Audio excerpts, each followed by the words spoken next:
Good evening and welcome to Poland Daily. I'm Nicholas Richardson and this is the news. Poland will train Ukraine's F-16 fighter pilots, Polish Prime Minister Mateusz Morawiecki announced at a summit of the European political community in Chisinau, Moldova. Nearly 50 leaders discussed peace and security issues as well as energy and climate. Moldova's President, Maia Sandu, said at the opening of the summit that the European political community could grow into a key platform for pan-European action, for security, for peace, for Europe. A moment ago, I took part in a conversation with a few Prime Ministers and President Zelensky about training for Ukrainian pilots on using the F-16 fighters. We set up the schedule for that training. Poland will help Ukraine train the pilots of F-16 jets. When it comes to the Patriots, a very good system, unfortunately we have too few of them. We have just ordered new ones a while ago, and there is a long delivery time. I took part in this meeting as well, and at this meeting I indicated how important it is for other countries who have Patriot systems to share them with Ukraine as soon as possible. And I can tell you that this meeting was very constructive, very positive. Speaking to reporters, Morawiecki also commented on a resolution questioning Hungary's ability to hold the European Union presidency next year. It is a clear violation of European rules in their most important form, that is treaty rules, the treaties that rule on the shape of the European Union. Destroying the entire way of managing the EU in this way is not only a road to nowhere, but it is a road to the abyss. I think, as I earlier mentioned it in Heidelberg, that if there will be an attempt to violate a European Union member, if there will be an attempt to force European Union countries to qualified majority voting in the decision process, to so-called federalisation, which in fact means centralisation of the decision process, the bureaucratic process, then it will be a path in a very wrong direction. Despite a significant cooling of relations due to their different stances on the war in Ukraine, Poland and Hungary remain united in opposing what they see as undue interference from Brussels over reforms that critics say undermine judicial independence. President of Ukraine Volodymyr Zelensky joined European leaders and pressed his case for Ukraine to be part of the NATO military alliance. We're thankful to our partners for all different air defence systems, but Patriots are Patriots. Regarding the aircraft coalition, to us it's important that the United States play the leading role as the F-16 are their aeroplanes. Our colleagues and allies are ready to help us, but these planes are those of the United States. However, today I heard powerful support from many countries. I heard about a significant number of aircraft fighters. With the help of the United States, we will create this coalition very soon. We will figure it out. People will answer for the fact that there were those who couldn't get into the bomb shelter and unfortunately died. As if it wasn't enough to have Russia as an enemy, we also have internal ones. There's a word I want to say, but there are many journalists here. It's on the tip of my tongue. French President Emmanuel Macron first called for the new Forum for Diplomacy in a speech to the European Parliament on the 9th of May 2022 as a way of discussing security challenges such as the war in Ukraine with non-EU countries. He described it as an organisation that would allow democratic nations to cooperate on a number of key issues. The inaugural meeting of the new community took place last October in Prague, with leaders saying the summit provided an opportunity to discuss common challenges on the continent.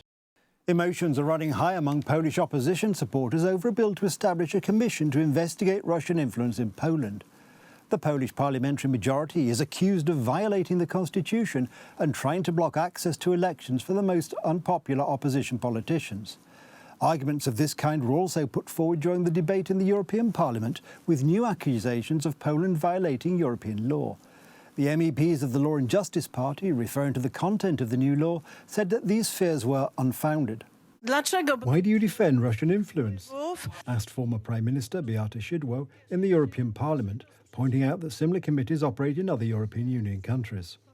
Why don't you defend the interests of the Polish citizens you represent? It's a shame, Sikorski, that you used to be foreign minister. It's a shame that there are former Polish prime ministers in this room who used to take out loans in Moscow. Don't you remember? Civic Platform MEPs claim that the actions of the Commission on Russian influence will resemble the methods of the communist authorities. This is a special new tool, a modus operandi of an authoritarian power which knows that it is losing social trust and support and wants to keep power by force. You have no right to lecture us about the rule of law. You have no right to lecture us. First settle Qatargate. Ask ECJ judges about their luxury hunting with lobbyists. Then you'll have the right to talk about the rule of law. If you do not settle accounts, you have no right to lecture Poland. Justice Commissioner Didier Reynders fears that the Commission on Russian influence could restrict voting rights in Poland. The European Commission is carefully and rapidly analysing the new law and will not hesitate to take appropriate action. Earlier, an EU official accused Poland of making it impossible to challenge a decision of the Commission in court, which is not true. The European Commission is very concerned about what is happening in Poland, and that certainly does not bring Poland any closer to getting the money.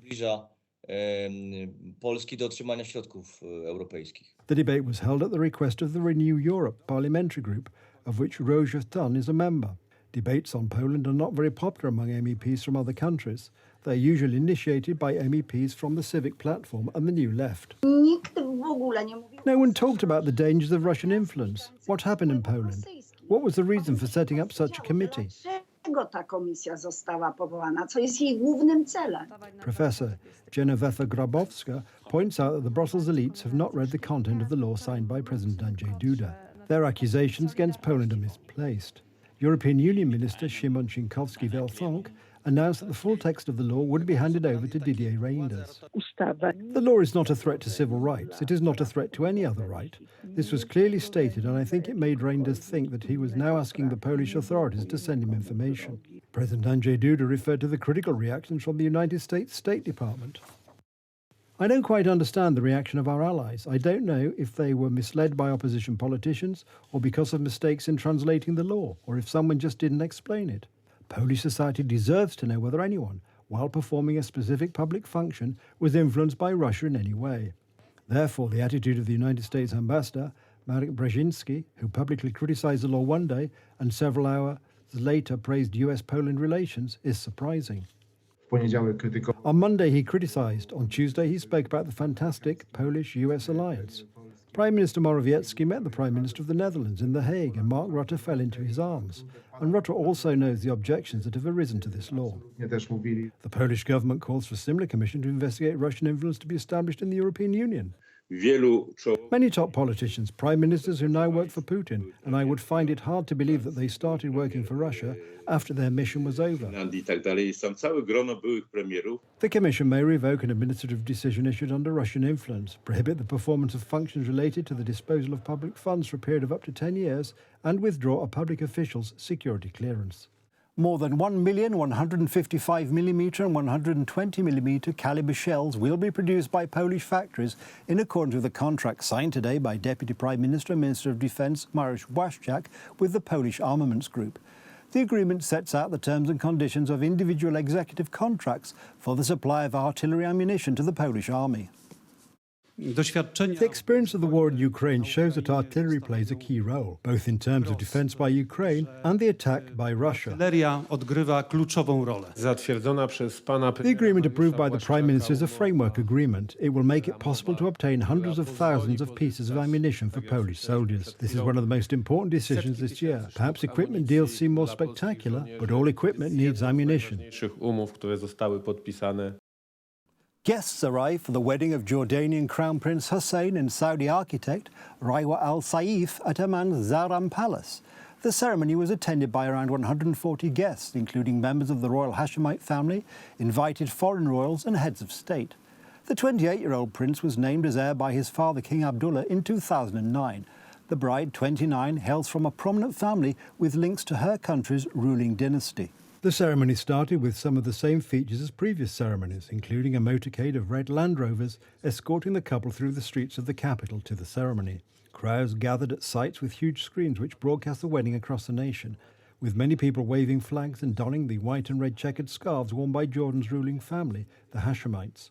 The bride, a graduate of Syracuse University in New York, arrived at the Zaram Palace in a 1968 Rolls-Royce Phantom 5, custom-made for the Crown Prince's late great-grandmother. Meanwhile, the Crown Prince, who graduated from Georgetown University with a degree in International History in 2016 and from the British Royal Military Academy at Sandhurst the following year, arrived wearing full ceremonial military uniform with a gold-hilted sabre.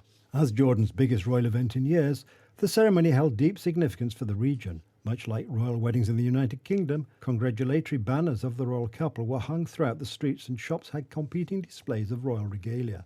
Celebrations began last week with a henna party for Miss Al Saif, hosted by Jordan's Queen Rania and attended by several hundred women. Members of the royal families of Belgium, Spain, Denmark and the Netherlands and Japan also attended, along with United States First Lady Jill Biden.